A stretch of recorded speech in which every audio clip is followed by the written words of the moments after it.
Bienvenue dans l'invité de la rédaction sur Média TV avec aujourd'hui une analyse du dossier du Sahara et notamment du prisme onusien. Les dessous des entretiens récents de l'envoyé spécial du secrétaire général de l'ONU, M. Staffan de Mistura, avec les responsables russes, américains et algériens, saura-t-il relancer le processus de négociation avec toutes les parties concernées, comme le stipule d'ailleurs la résolution 2654 votée en octobre dernier. Aussi une autre question centrale en parlant de l'ONU. Comment s'annonce ce mois d'avril avec la Russie qui prend la présidence tournante du Conseil de sécurité? Je reçois aujourd'hui un diplomate chevronné, c'est Mohamed Loulishki, Senior Fellow au Policy Center for the New South. Vous êtes également ancien ambassadeur permanent, représentant permanent du Maroc à l'ONU. Bonsoir, Loulishki, merci de répondre à nos questions. Bonsoir et merci pour l'invitation. Alors, le 29 mars dernier, Staffan de Mistura s'est donc entretenu séparément, bien évidemment, avec les représentants algériens, russes, britanniques et il me semble aussi américains, en tout cas sur des consultations, ce qu'on appelle informelles, sur le dossier du Sahara. En langage diplomatique, qu'impliquent de telles consultations informelles ? Bon, si vous voyez un peu la résolution 2654 qui a été adoptée en octobre dernier, vous allez voir que le Conseil de sécurité a demandé à l'envoyé personnel de revenir vers le Conseil de sécurité pour le briefer chaque fois qu'il le juge, lui, utile ou nécessaire pour l'informer de l'évolution des choses. Et puis, il y a une indication comme quoi il doit faire quand même un rapport après 6 mois, après l'adoption de la résolution 2654 et avant l'expiration du mandat. Donc, ce sont des consultations qui sont en quelque sorte prévues par la résolution elle-même. Et donc, il s'est déplacé à New York, faute de pouvoir faire une autre visite dans la région avec tous les problèmes qui ont été créés par l'Algérie et par le Polisario. Donc, il a préféré des consultations sur place au niveau des Nations Unies avec les représentants permanents des uns et des autres. Alors, lesquels, en principe, il doit un peu s'entretenir avec. D'abord, il y a le groupe des amis. Le groupe des amis, c'est les 5 permanents, moins la Chine, mais plus l'Espagne, compte tenu de son rôle historique, c'est tout à fait normal. Et deuxièmement, de voir un peu les partis pour tester un peu leur volonté de reprendre les choses. 6 mois, c'est pas loin quand même pour le Conseil de sécurité. Donc, il a jugé utile quand même de relancer les partis pour voir dans quelle mesure est-ce qu'il y a du nouveau de leur côté. Tel qu'il l'a indiqué, l'objet de ces consultations était de tirer un peu les leçons et des enseignements du processus passé. Deuxièmement, d'essayer d'approfondir l'examen des positions des partis. Et puis de continuer à rechercher des formules acceptables pour relancer le processus. Et lorsqu'il parle de formules acceptables, il se réfère à l'insistance par le Conseil de sécurité sur les tables rondes et au refus de l'Algérie et du Polisario de revenir vers ces tables rondes pour essayer de relancer le processus. Il y a autre chose par rapport à cette résolution du Conseil de sécurité publié en octobre dernier. Quel progrès depuis ? Je dirais que pour ce qui est du processus, il n'y a pas de progrès. Pour ce qui est de la reconnaissance de la marocanité du Sahara, il y a du progrès. Alors pour ce qui est du processus politique, je pense que tout le monde a constaté quand même l'obstruction systématique faite par le Polisario, par l'Algérie pour revenir au pourparlers autour des tables rondes. Nous connaissons un petit peu la symbolique et la signification quand même des tables rondes. Donc, M. de Mistura a voulu tester un petit peu les partis pour voir dans quelle mesure est-ce qu'il y a une disponibilité, est-ce qu'il y a une volonté réelle d'essayer de l'aider à relancer le processus ou s'il n'y en a pas. Et donc, ne faut pas quand même être complètement pessimiste, mais au vu des choses quand même, on ne peut pas être optimiste pour ce qui est d'une relance. Lorsque vous avez l'une des principales parties, l'Algérie et le Polisario, qui bloquent complètement toute possibilité de relance de ces pourparlers et de ce processus. Alors, il y a aussi autre chose très important à ne pas occulter dans cette résolution 2654 votée en octobre dernier, c'est l'enregistrement des réfugiés. C'est un point essentiel, tout aussi essentiel que le fait que toutes les parties prenantes se mettent à la table des négociations, donc à ces tables rondes. Peut-être un mot là-dessus et sur cette nouveauté peut-être qu'apporte cette résolution. Alors, nous avons tous appris quand même ce feu qui s'est manifesté dans les camps, et on a parlé de mécontentement, de démonstration. Exact. Deuxièmement, on a parlé également de certaines tentations des jeunes des camps de réfugiés à se laisser séduire par la perspective de terrorisme et d'actes violents. Donc, ce sont là, je pense, des indications qui interpellent la communauté internationale, qui interpellent le Conseil de sécurité. Le Maroc a constamment, et depuis 1976, essayé par tous les moyens de faire le recensement qui est requis, parce qu'on ne peut pas continuer à accorder de l'aide humanitaire, à solliciter l'aide humanitaire avec insistance, y compris avec l'encouragement du Conseil de sécurité lorsqu'il y a des problèmes et des catastrophes naturelles, et en même temps faire obstruction et faire barrage au mandat du Haut Commissariat pour les réfugiés, pour aller s'entretenir avec les gens, d'abord pour les identifier, pour distinguer ceux qui sont sahraouis et ceux qui ne le sont pas, et puis deuxièmement pour tester un petit peu, pour voir quelle est vraiment leur réelle volonté, parce qu'il n'y a pas de presse libre qui se déplace à l'intérieur des camps. Il y a un blocus complet autour de ces camps. Tous ceux qui veulent sortir sans autorisation se voient sanctionnés et pénalisés. Et donc, le Conseil de sécurité des Nations Unies ne savent pas quels sont les sentiments réels des populations qui se trouvent séquestrées à Tindouf. Et donc, de plus en plus, cette obligation s'impose. Et ma foi, le Conseil de sécurité, me semble-t-il, il faut que non seulement qu'il se limite à continuer à mettre une petite phrase au niveau du préambule de la résolution, mais à transformer cette exigence en une disposition qui est dans le dispositif de la prochaine résolution, pour insister sur la nécessité d'identifier et de recenser cette population. C'est très, très, très, très fondamental, pour la simple raison que c'est la seule et l'unique carte dont l'Algérie et le Polisario disposent pour faire le chantage à la communauté internationale et pour faire en sorte que le processus de paix ne puisse pas avancer. Est-ce que ce processus de paix peut avancer alors qu'il y a ce gel diplomatique? Les relations entre le Maroc et l'Algérie ont été suspendues par décision unilatérale d'Alger. Est-ce qu'on peut éventuellement prévoir un retour aux négociations avec la situation actuelle entre les deux voisins? Je pense que pour revenir au mot peut-être qu'ils ont prononcé par les responsables algériens, ce n'est pas une suspension, c'est une rupture. C'est complètement une rupture. Est-ce qu'elle est momentanée ou est-ce qu'elle est... on verra, mais lorsqu'on entend le président de la République algérienne dire que les relations entre les deux pays ont atteint le point de non-retour et qu'il parle d'irréversibilité, je pense qu'il y a matière à s'inquiéter, non seulement pour le pauvre peuple algérien, pour quand même mais également pour le Maghreb.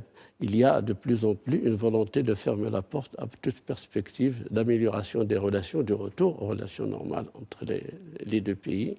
Et deuxièmement, de continuer à entretenir quand même le rêve de tous les Marocains, des Algériens, des Tunisiens, des Mauritaniens et des Libyens pour vraiment construire ce Maghreb dont nous avons tous rêvé. au moment où il y a des mutations internationales extrêmement inédites, je pense que nous continuons à donner l'image quand même de la seule région d'Afrique qui n'avance pas et qui ne s'intègre pas. Et c'est malheureux quand même pour la région. Mais je pense que ceci va au-delà de cette intégration économique, mais se limite à des enjeux, je ne sais même plus comment les décrire. Est-ce que ce sont des enjeux historiques, politiques Moi, je pense, je pouvais même ajouter psychologiques. Oui. Dire pour ne pas dire psychologique. Moi, je pense que les dirigeants algériens continuent à vivre dans cette nostalgie pour la guerre froide. Ils ont cette nostalgie pour un rôle qu'ils ont pu jouer grâce à la guerre froide entre l'Est et l'Ouest. Essayer un petit peu de voir dans quelle mesure, comme ils l'ont fait pour l'Iran et les États-Unis. Et je pense qu'ils sont restés figés dans cette période-là. Ils n'ont pas conscience que le monde a changé depuis 1990, après la chute du mur et après le démantèlement ou la désintégration de l'Union soviétique, mais qu'aujourd'hui, c'est un nouveau monde qui est en train de naître. Il y a beaucoup d'incertitudes, il y a beaucoup de fragilité, et je pense que la situation est propice justement pour réfléchir à revenir à la raison, à essayer de mettre la main dans la main avec les 4 autres pays de la région pour sortir cette région-là de la situation où elle se trouve. Un mot sur justement la diplomatie marocaine, dans ces tumultes internationaux, dans ces changements profonds de la géopolitique internationale. Et déjà, sur cette visite de notre chef de la diplomatie, c'était le 21 mars dernier, à Washington, où il a rencontré, entre autres, son homologue américain, Anthony Blinken. Retour peut-être sur les enjeux de cette visite et surtout son timing, au vu du contexte. Je pense que la vision et le style imprégné par Sa Majesté le Roi à la politique extérieure du Maroc, je ne parle pas uniquement de la politique étrangère, la politique extérieure du Maroc, fait que le Maroc est de plus en plus sollicité par ceux qui veulent vraiment œuvrer pour la paix, pour la coopération internationale. Nous connaissons tous la qualité, la densité, la diversité de la coopération et du partenariat entre le Maroc et les États-Unis. On ne va pas y revenir. Je pense que les États-Unis trouvent en le Maroc un partenaire fiable, un partenaire responsable, un partenaire sur lequel ils peuvent compter lorsqu'il s'agit de promouvoir une action collective pour faire face aux défis que la communauté internationale rencontre, qu'il s'agisse de la paix et de la sécurité, particulièrement en Afrique, qu'il s'agisse du changement climatique, dans lequel le Maroc, quand même, se présente comme étant un pays qui croit en la transition énergétique, qui fait dans sa programmation des avancées notoires et qui sont reconnues par les institutions internationales. Et donc, cette coopération, ce n'est pas un cadeau fait pour le Maroc. Je pense que c'est une reconnaissance de la pertinence de la vision de Sa Majesté lorsqu'il s'agit de politique étrangère et qui est exécutée par notre diplomatie de manière très méthodique. En parlant de diplomatie, de manière, après méthodique ou pas, la diplomatie algérienne a vu un changement à sa tête tout récemment. C'est maintenant Ahmed Attaf qui prend les rênes de la diplomatie algérienne. Il a d'ailleurs rencontré le numéro 2 de la diplomatie américaine, Wendy Sherman. Est-ce qu'on devrait s'attendre à un nouveau virage de la diplomatie avec le changement de Ramtal Lamamra par Ahmed Attaf? Monsieur Attaf, c'est un pur produit de la diplomatie algérienne des années 70 et 80. Nous sommes en Algérie. C'est une oligarchie militaire. Les militaires, je pense, aujourd'hui, ce sont les militaires qui sont au gouvernement, qui sont dans le drive-in seat. Le président ne fait exécuter ce que l'armée dit et donc, par conséquent, le ministre des Affaires étrangères mettra en œuvre, je dirais aveuglément, ce que les militaires disent. Nous ne sommes pas dans un pays démocratique où vous pouvez espérer que des élections puissent donner lieu à la constitution d'un gouvernement, lequel gouvernement donne des portefeuilles des affaires étrangères et d'autres, et finances, etc., à des partis politiques qui ont, eux, leur propre programme, leur propre style et leur propre philosophie des relations extérieures. Nous sommes loin de cette réalité. M. Attaf, comme M. Lamamra, exécuteront exactement la même politique. Nous allons continuer à avoir la même obstruction, les mêmes obstacles faits devant toute progression du processus politique. Ben, pour moi, c'est bonnet blanc, blanc bonnet, que ce soit M. Lamamra Attaf ou quelqu'un d'autre. Il faut dire quand même que tous les deux sont des professionnels. Ils savent quand même, ils ont une expérience diplomatique et donc ils peuvent, disons en quelque sorte, entre guillemets, délivrer ce qu'on leur demandera tout simplement de livrer. À chacun son style, mais je pense que le résultat est le même. Lorsqu'on est dans des relations entre États, c'est pas le style qui est recherché, c'est l'objectif final quand même de toute politique extérieure. Est-ce qu'il s'agit d'une politique qui va répondre à la main tendue par Sa Majesté le Roi pour reprendre ces relations, leur donner toute l'intensité, parce que qu'on le veuille ou non, le Maroc et l'Algérie sont les poids lourds quand même, sans préjudice quand même pour la contribution précieuse des autres pays, mais quand même le Maroc et l'Algérie sont les véritables Allemagne et France de la communauté européenne et de l'Union européenne. Et donc, soyons sûrs et certains, lorsque le Maroc et l'Algérie mettront la main dans la main pour faire avancer le tram maghrébin deviendra un TGV. Absolument. Maghrébin. Mais il faut que les locomotives. Il faut avoir beaucoup de patience et être très philosophe devant la situation actuelle. Oui, mais quand on est en face, est-ce que vous pensez que quand même ce régime militaire semble aller dans le sens de cette philosophie ou de la politique, ou plutôt vers la tension qui risque même de mener vers une déflagration, j'ai envie de dire, régionale? Oui, mais rappelez-vous là, ce que le président algérien a dit. Il a décidé le moindre mal. Il voit dans la rupture des relations diplomatiques avec le Maroc un moindre mal par rapport à la guerre. C'est ça. On ne prononce pas le mot guerre, sauf uniquement pour dire que c'est une possibilité complètement exclue, ce qui n'est pas le cas. Et je pense que la communauté internationale et les grandes puissances apprécient la réaction très sereine et très calme, très pondérée du Maroc.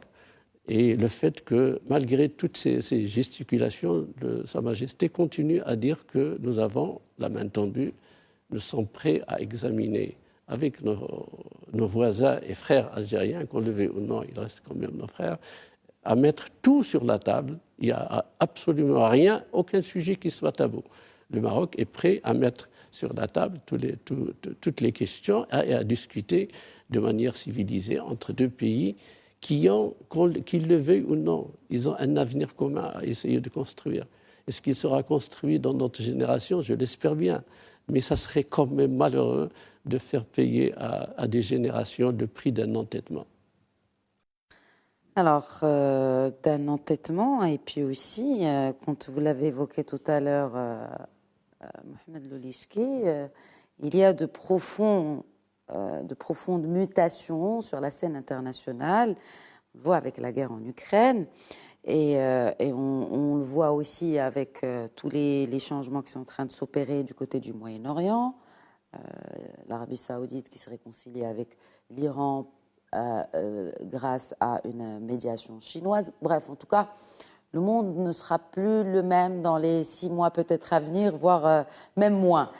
La question qui se pose, et vous avez vous-même présidé le Conseil de sécurité en décembre 2012, n'est-ce pas, quand le Maroc avait pris la présidence tournante de ce Conseil de sécurité, et ce mois d'avril, eh bien, ce Conseil de sécurité sera présidé par la Russie.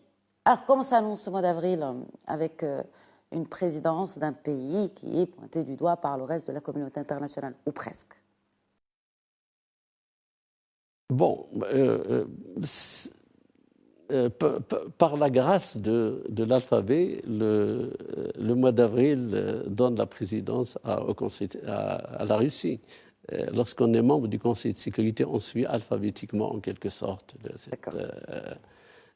Ça n'est pas voulu, ça n'est ni accidentel ni prémédité. La présidente russe, c'est factuel tout simplement. Oui.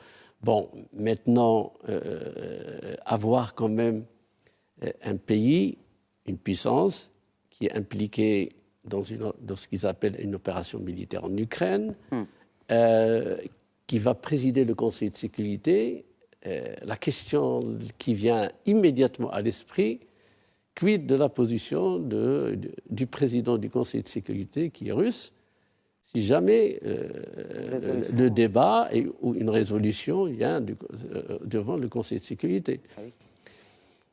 Il y a une pratique qui a prévalu, je pense jusqu'à présent, et que même le Maroc l'a quand même pratiqué pendant les années 92-93, lorsque le Maroc a accédé à la présidence, je pense en juillet 1993.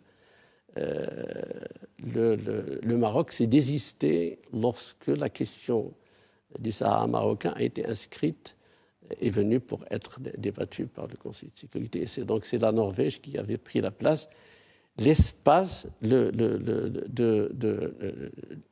la considération par le Conseil de sécurité, c'est-à-dire que le Maroc n'a pas renoncé à la présidence, mais uniquement pour la session où la question du Sahara a été traitée. Et donc, c'est une attitude, disons, gracieuse de la part du Maroc de démontrer un peu sa neutralité et de montrer le fait qu'il ne va pas utiliser la présidence pour autre chose. Et ça a été extrêmement apprécié. Est-ce que la Russie suivrait cette pratique? Je ne pense pas, pour les raisons suivantes. D'abord, la Russie est une grande puissance, elle est impliquée dans cette question, et donc, elle ne peut laisser aucun risque, aucune chance à ce qu'elle soit contrariée d'une manière ou d'une autre. Oui. Deux, ils diront toujours que le Conseil de sécurité fonctionne sur la base d'un règlement intérieur provisoire. Par conséquent, il n'y a rien qui soit incrusté dans du marbre. Et donc, ils peuvent changer la pratique comme ils le veulent. Et puis, troisièmement, l'enjeu est tellement capital, tellement sensible, tellement important pour la Russie qu'il est, me semble-t-il, hors de question que la Russie puisse se désister si jamais la question de l'Ukraine viendra devant le Conseil de sécurité.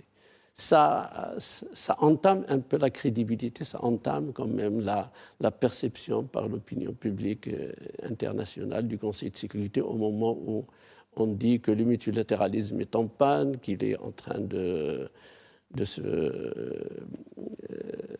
que c'est suicidaire de continuer sur cette trajectoire et qu'il faut quand même réformer ce Conseil de sécurité, il faut revoir un peu le multilatéralisme, qu'il faut qu'il ils reviennent à ces valeurs de solidarité, un peu plus inclusif, de coopération, d'équité, de représentativité et de crédibilité. Mais là, c'est toute la question de la réforme du Conseil de sécurité qui est tout un problème auquel peut-être... Qui ne peut pas se résoudre en un claquement de doigts. Pas. Et ce n'est pas pour demain, en tout cas.